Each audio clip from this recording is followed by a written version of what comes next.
वणी सापुतारा महामार्गावरील पोसेडीपाडा येथे उदय पेट्रोल पंपासमोर रविवारी रात्री 8:45 वाजता चारचाकी व दुचाकी यात अपघात झाला असून दुचाकीस्वार पंकज गुलाब पवार हा ठार झाला। वणी येथून सापुताराकडे जाणारे चारचाकी वाहन व हदगडकडून बोरगावकडे येणाऱ्या दुचाकीत धडक झाली।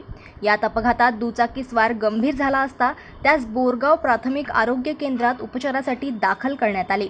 पंकज पवार प्रकृती गंभीर असल्याने पुढील उपचारासाठी वणी येथे हलविण्यासाठी बोरगाव येथील आरोग्य केंद्रातील 108 रुग्णवाहिका नादुरुस्त असल्याने जवळपास अर्धा ते पाऊण तास उशीर झाला। यानंतर 102 रुग्णवाहिकेमधून वणी येथे नेण्यात आले, परंतु वणी आरोग्य केंद्रात उपचारादरम्यान त्यांचा मृत्यू झाला। बोरगाव हे महामार्गावरील मोठे गाव असूनही या ठिकाणी 108 रुग्णवाहिका कायमस्वरूपी राहत नाही। याबाबत नागरिकांनी नाराजी व्यक्त केली आहे। याबाबत सुरगाणा पोलीस ठाण्यात मोटर अपघाताचा दाखल करण्यात आलेला आहे। पोलीस उपनिरीक्षक सुजित पाटील यांच्या मार्गदर्शनाखाली चेतन बागुल मांगू भोये तपास करीत आहे। मृत युवकाच्या पश्चात आई वडील, पत्नी, लहान 7 महिन्याचा मुलगा असा परिवार आहे। जनमत लाईव्ह न्यूजसाठी बोरगावमधून लक्ष्मण बागुल यांची रिपोर्ट।